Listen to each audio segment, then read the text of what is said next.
欣姐，我刚到盛庄做实习生的时候，是你带的我。嗯，你是我带的第4个实习生啊。带的感觉怎么样？手感还不错。其实，在我心里，你一直是我师傅。我从来没有开口说过，因为我觉得有点尴尬，还有点土。理解。我看这年头，我也不太好意思叫他师傅。你到底为什么要走？欣姐，那个二手时尚人间指南的公众号是你做的吧？你怎么知道？你的公众号抢了鲁帽子50万的广告费，你知道吗？我知道啊，鲁帽子要是知道，杀了我心都有。你是怎么知道的？其实林亚楠很早就关注了那个公众账号，而且是用他小号的名字。他认真的读过里边每一篇文章，然后开始怀疑是你做的。为了验证他的推断，他在我们聊天吃饭的时候，偷偷记下过你的手机密码，然后也偷偷翻开过你的手机，在你的手机里找到了那个公众号的后台。怎么可能？我刚开始听到的时候啊，也觉得像在听天书一样。我问他为什么要这么做，他说什么？兴趣。兴趣。他说就是兴趣。他不爱说话，是因为他知道我们很多人的秘密，所以他当然有资格。他自以为的资格，觉得我们都很虚伪。对他而言，每次沉默地看着我们表演姐妹情深，表演在公司里的基本人设，他觉得特别有意思。然后呢？有人跟他八卦过，说我想调职去广告部。肯定是于晶晶说的，我只跟于晶晶提过一次。然后有一天我在楼道里碰到亚楠，那天他看起来特别沮丧，他跟我说他能帮我调职去广告部。啊！只要他跟鲁帽子说那个公众号是我做的。不光如此，他还拿了一个视频给我，里边偷偷录了很多于晶晶模仿鲁帽子讲笑话的视频。他跟我说，只要我找一个合适的时机，同时把这2个事儿给到鲁帽子，我就能调职去广告部，然后取代于晶晶的位置。李亚楠为什么这么做啊？他说，在感情上，我是一个失败者；在事业上，我也没有什么过人的野心。我来盛庄2年零7个月了，进来的时候是专题编辑，现在也还是专题编辑。这些年我看到最多的是虚伪，或者说自以为是的优越感。有时候自己想想都觉得荒诞又可笑。我每个月的工资不到1万块，就算加上稿费、抄版费，撑死也就15000、6千。我每天谈论的却是纽约、伦敦、巴黎这些最上等的地方的人都在过什么样的生活。你再看我们的选题，红酒、游艇、名表、豪车、5星级酒店、无边的游泳池、私人的俱乐部派对。可是我们都拥有些什么呢？每天挤1个多小时地铁到公司上班，吃不到40块钱的外卖，住在3、4千块钱的出租房里，每天要去便利店吃关东煮，去商场里面吹冷气。我每个月还要编辑那么多的稿子，假装自己很懂生活和时尚的真谛，还要去教导那些比我们更无知或者更有野心的女人，去告诉她们应该选择什么样的生活。生活真的是我们能任意选择的吗？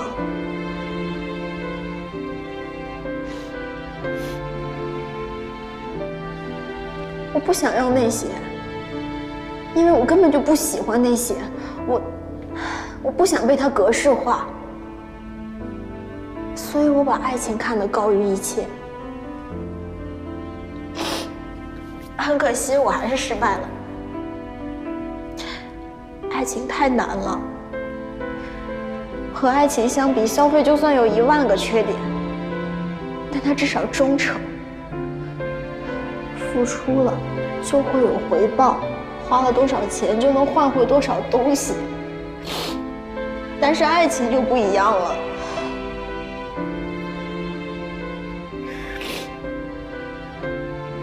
我承认我在生活和爱情上都是一个失败者，我也没有别的路可以走，但我至少对自己忠诚。我不觉得我教给你的办法是对赵鑫和吕晶晶的背叛，你只是用这样的方式告诉他们应该怎么学会诚实。欣姐明明在这里待得苦不堪言的，她为什么还要忍呢？于晶晶，她明明那么讨厌鲁胖子，她为什么还要忍呢？还要在他的手下干活谄媚。以前我能理解，因为以前有乔治，有陈开怡还在的时候，盛庄至少拥有一些理想主义的光芒。可是现在呢，只有斗争，无休无止的斗争。大家比着看谁更虚伪，更能狠得下心。我太累了，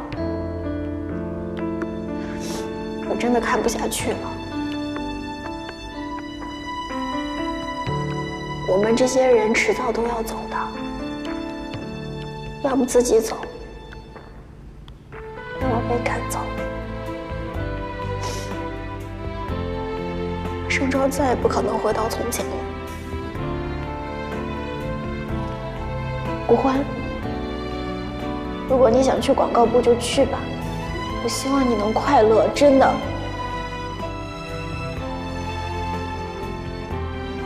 就像我们刚进这本杂志时那么快乐。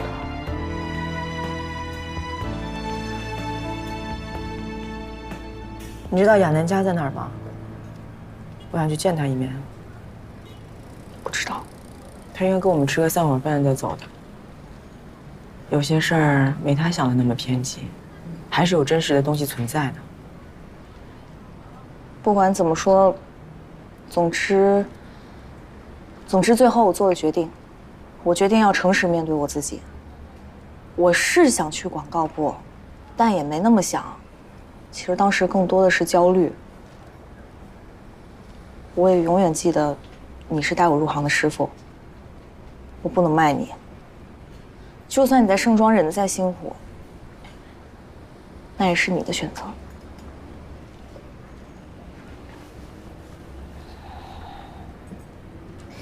顾欢，你找的下家怎么样？一个时尚类的 app， 说是拿到天使轮了，正在招兵买马。我过去的话，工资能翻一番呢。你要不要再考虑一下？考虑什么啊？考虑跟我一起干啊？我准备全职做公众号，需要一个靠谱一点的搭档。嗯，什么待遇？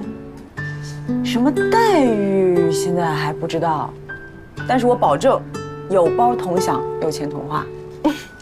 成交。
我来晚了，我向你道歉。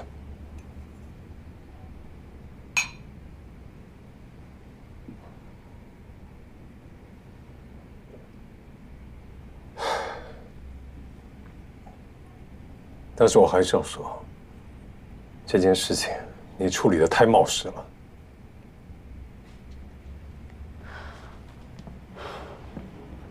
蔡伟是我的助理，他是因为我受罪的，我不能看着他被欺负的。所以就拿酒瓶子砸别人的头，没有别的办法了。我还可以有什么办法？我不这样做的，就不能报警，警察不来，你觉得他们会认后面的事吗？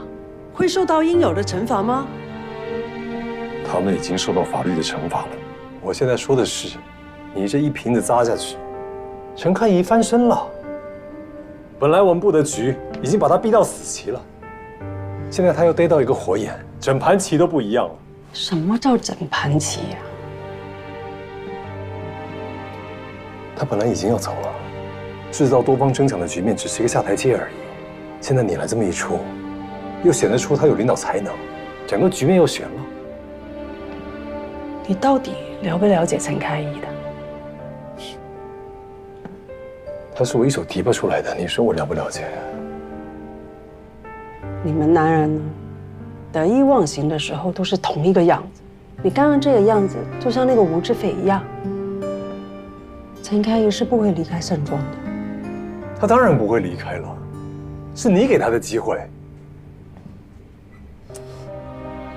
他从来没有想过要离开盛庄，他什么无可奉告，什么10几个 offer， 全都是迷魂阵，全都是假的。他这么做根本在掩盖什么？什么意思？你到底懂不懂女人？就像谈恋爱一样，一个女人如果哭着闹着要跟你分手，其实她是想你挽留她。如果一个女人下定决心要跟你分开的，她一句话也不会说你。为什么要演一场大戏呢？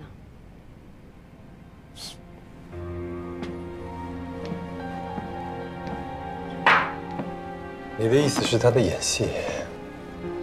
那他演戏给谁看呢？他要对付谁，就演给谁看呢？他为什么要演戏给你看呢？你怎么认为他要对付的人不是你呢？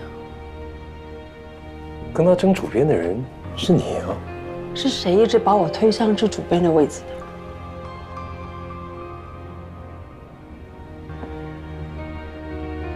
他有什么资格来对付我？他要拿什么来对付我？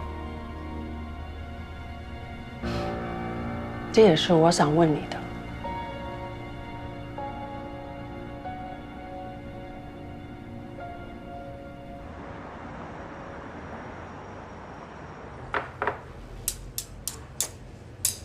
别瞧，吃饭要懂得规矩。我这不是激动吗？除了你，也不会有别人带我来这家吃烤鸭了，他们都忘了。说的好像你自己不会来似的。说实话，我自己也忘了。你妈怀你的时候，经常偷着来这儿吃。为啥偷着来吃啊？因为是我请她吃饭呢，改善伙食。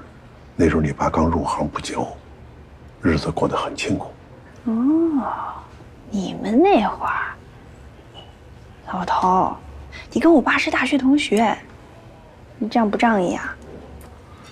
你们现在的年轻人怎么什么事情都容易想歪了呢？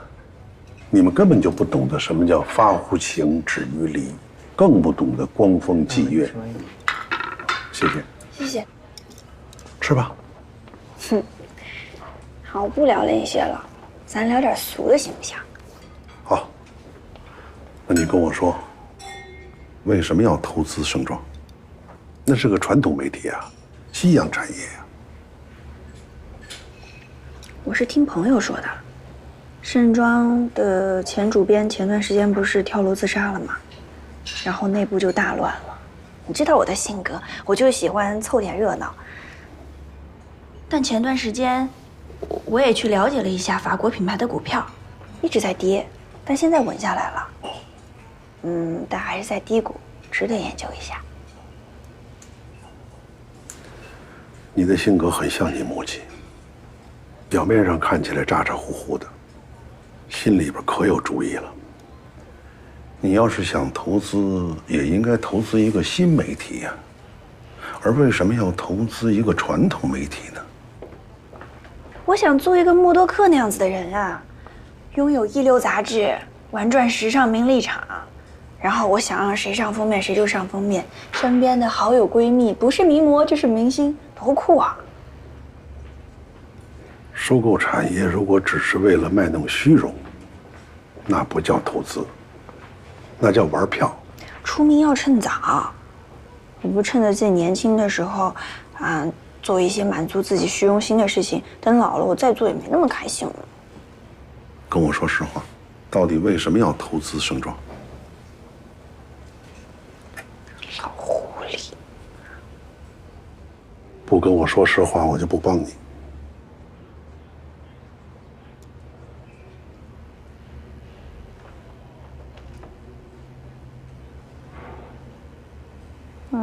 看上一个男人。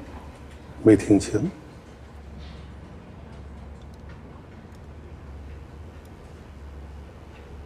我看上一个男人。然后呢？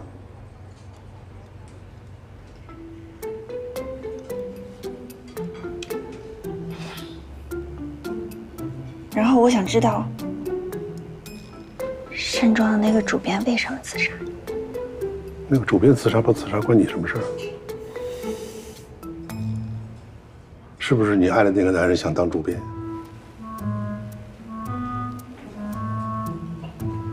你能别问那么多吗？我以后再告诉你行吗？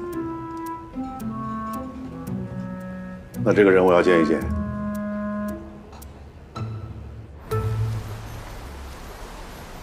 凯旋归来，凯旋归来，凯旋归来啊！卢总监，你又开始强行排比了。哈哈，我高兴，我太高兴了，我想不出别的话了，真的。肖主编一战成名，用一个酒瓶子砸掉了别人30亿啊！还有谁？我就问还有谁？虽然肖主编来到内地的江湖还没多久，但是整个江湖都已经充满了您的传说。跟我们说两句，让我们也感受一下，好不好？哎呀天哪，肖主编还在酝酿啊！没关系，给他一点时间。掌声鼓励一下，来，快！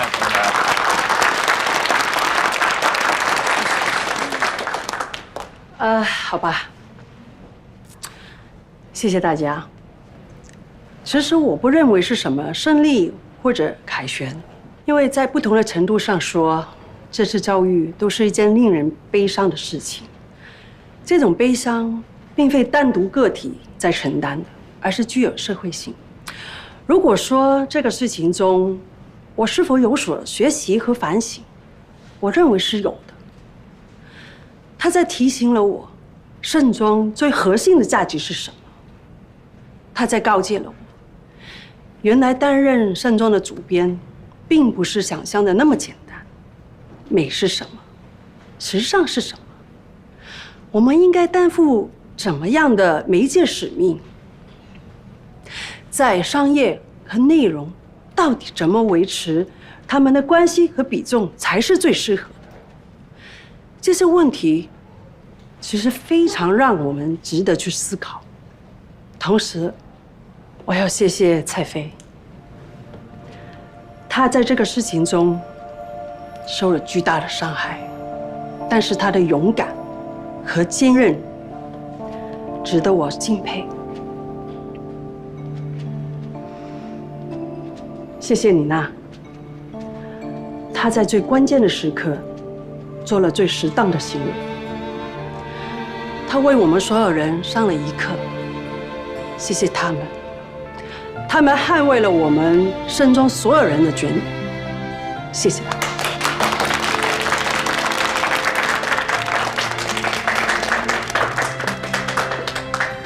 好了，最后正好大家都在，那我就说一下。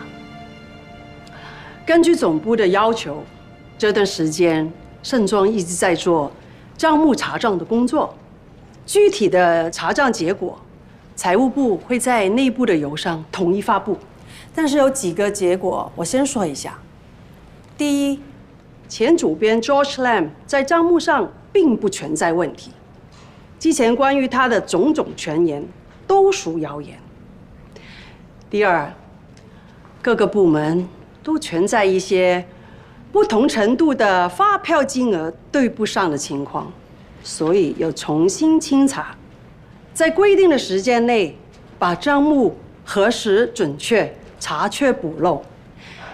第三，在对外的一些商业合作上，在价格上有偏差的问题，财务部呢需要大家给一个书面的解释。杜莎，我明白，这周之内我一定上交报告。谢。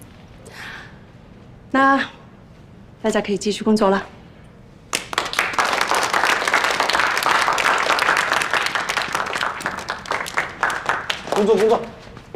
工作。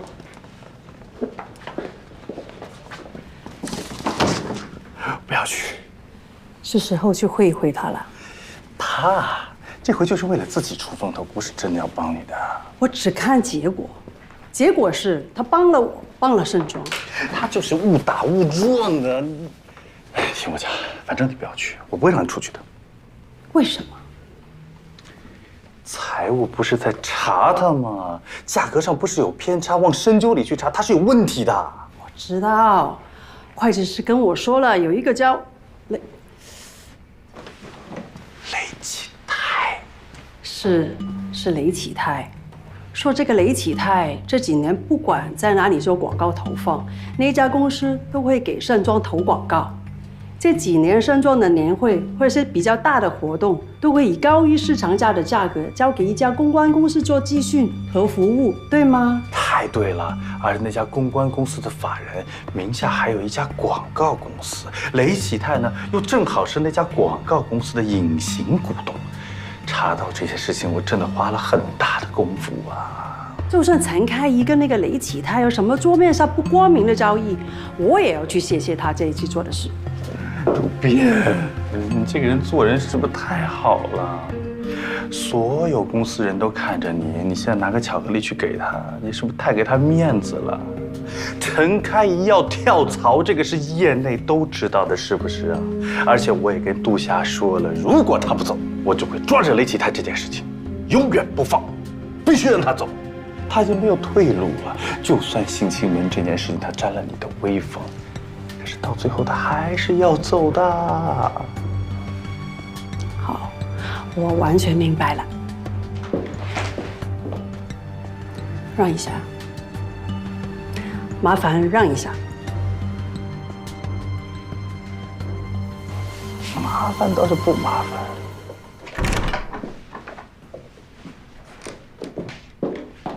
我以为是尚廷峰，他是杂志的出版人，又是传统媒体出身的人，他会去官方发声明，牵起舆论战，让吴志飞这些人付出应该付出的代价。结果他什么都没做。他只是在等我出错，他还是在帮你。男人有时候呢，是搞不清楚重点。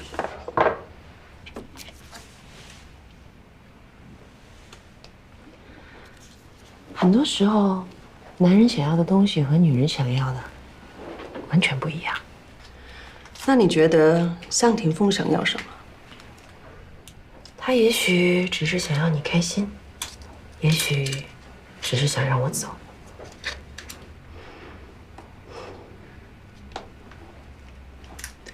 能不能留在盛庄，不要走？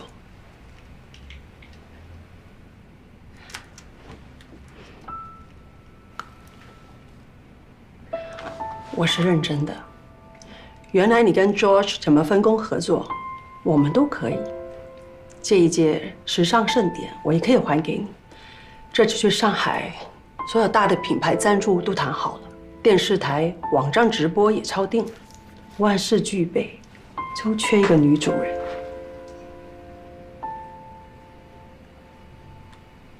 巧克力很好吃，谢谢。我们一定要斗个你死我活吗？我做主编，你做副主编，可以吗？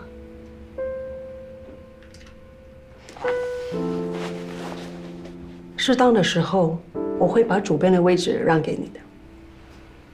那个位置本来就是我的，不用谁让。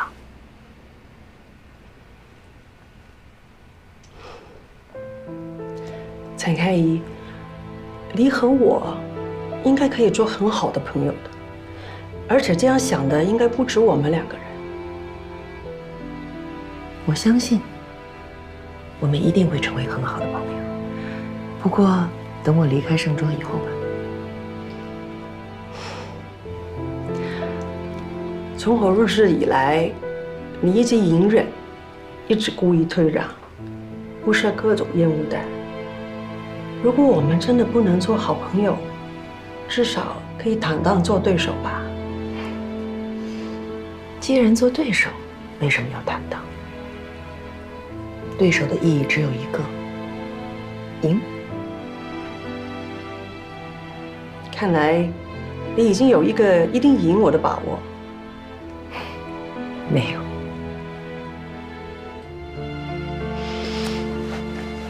那看来，你要赢的人不是我。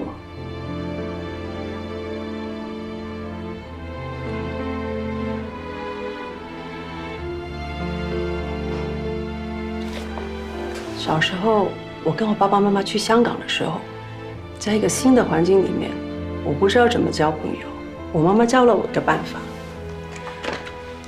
去买一盒巧克力回学校，只要跟你吃个巧克力的人，以后都会是你的好朋友。这一次不管谁赢谁输，我希望你可以记住，我们是一起吃个巧克力的人。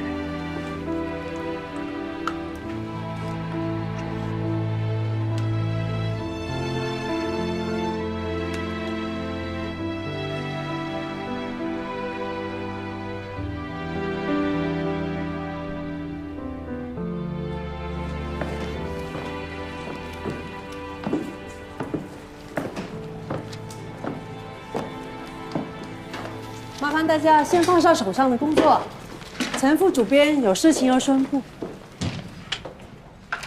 也算不上什么事儿，就不同意发内部邮件了。我刚刚得到肖主编的批准，正式开始休年假。我还从来没休过年假，所以所有和工作有关的事情都不用再找我，当然你们也找不到我。我终于可以在你们工作的时候出去玩了。祝大家工作愉快，年假后再见。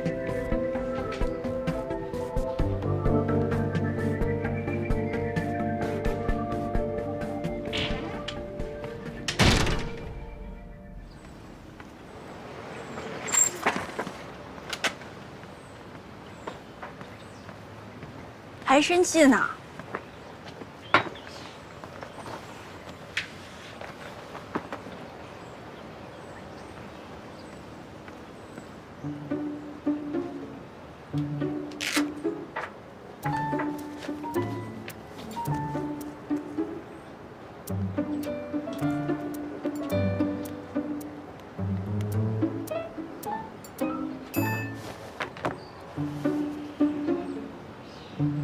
你是不是在找这个人呢？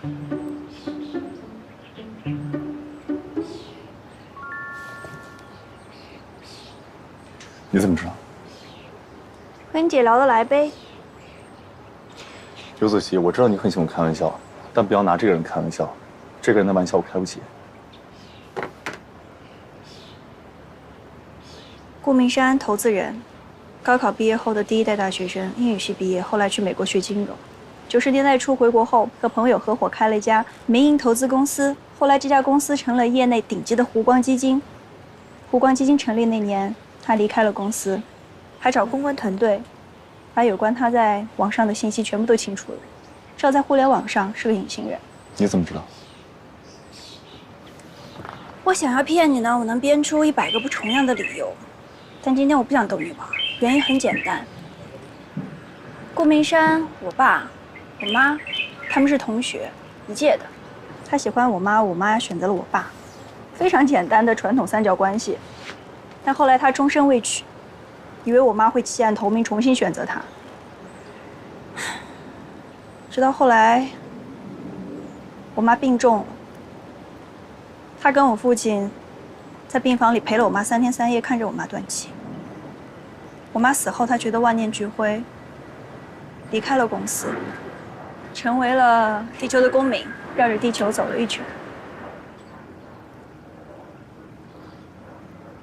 没意思。对，没意思。他当时走的时候就这么跟我爸说的，没意思。然后抛掉了在湖光基金的所有股份走了。你怎么会想到这3个字啊？我母亲去世之前跟我说的最后3个字，也是没意思。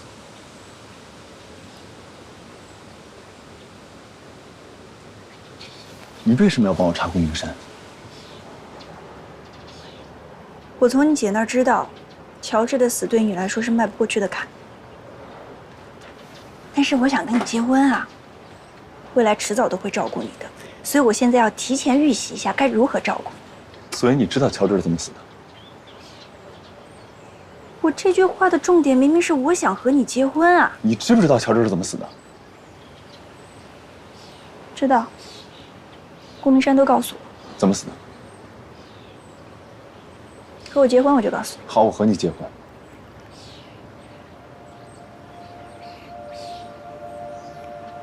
原来不被人爱是这样子的感觉啊！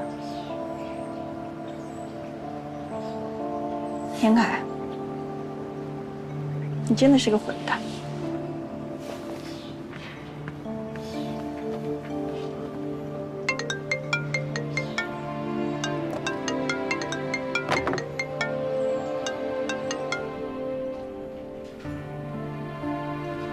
没接。严头不会反对的，他的性格你也知道，从来不勉强任何人。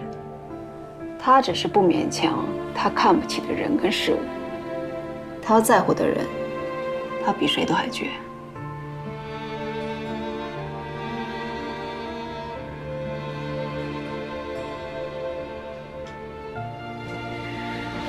这样吧，咱们先走一下流程吧。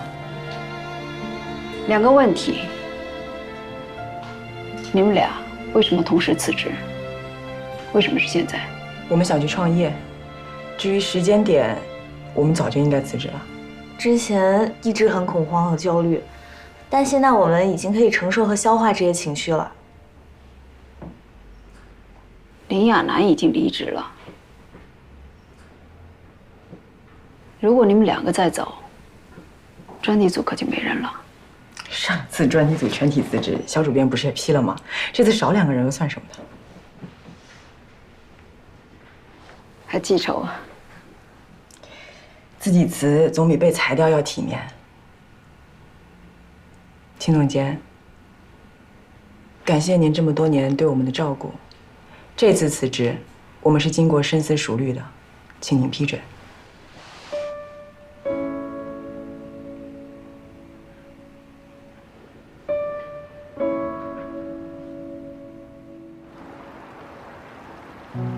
那个，我跟古欢走了之后啊，你们一个个的都得给我好好的，不准那个窝里横啊，雪莉。说你呢？不要自己人诉自己人啊，婷婷。人家没死。欣姐，你和古欢，你们还是人吗？说走就走，比渣男还渣。喝多了你？怎么就比渣男还渣了呀？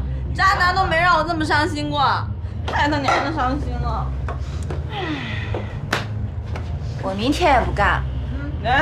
你把麦给他，你再说一遍。我明天也不干了，妈的，这个破公司我也待不下去了。你可就说多少回了？你哪回干了800次？你倒是真辞一个呀！阿姨今天出来了40啊！放屁！干嘛呢？之前秦明姐跟我说，让我学着假装抽烟，这样比较好融入大家。谁？秦明姐。请你呀，老奸巨猾呀！别学这些，没有用。谢谢你啊，姐。谢我什么呀？这3年你是拿优秀稿件奖最多的人，你选的选题，还有你编辑过的稿件，我都有好好学习过。那你还写不好一篇稿子？以后出去别说学我的稿子啊，丢人。下回努力呗。丽娜呀，做个编辑最重要的不是写好一篇稿子，那是什么？是你要知道如何才能做好一篇稿子。做对的选题，找对的作者，才是编辑最重要的使命。编辑不能光自己发光，要让文章发光，让作者发光，明白吗？什么是对的选题啊？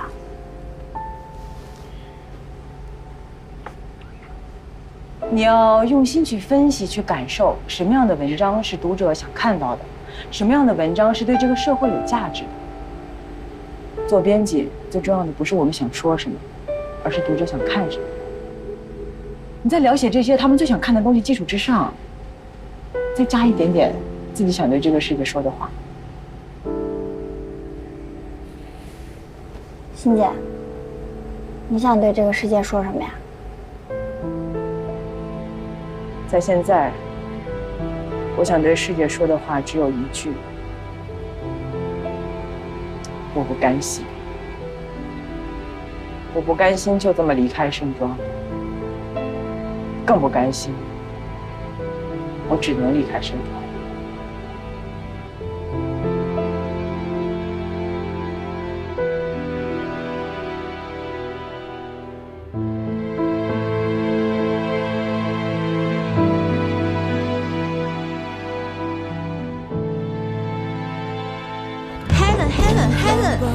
什么啊？萧红雪。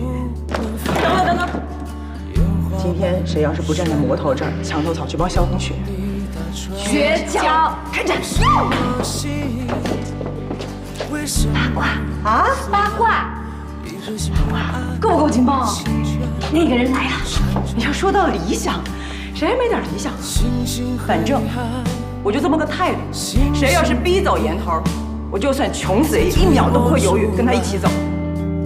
骄傲满满，也曾经沧海，也曾经温暖，一双手点燃推杯换盏。请干了。我的梦再见了，盛庄。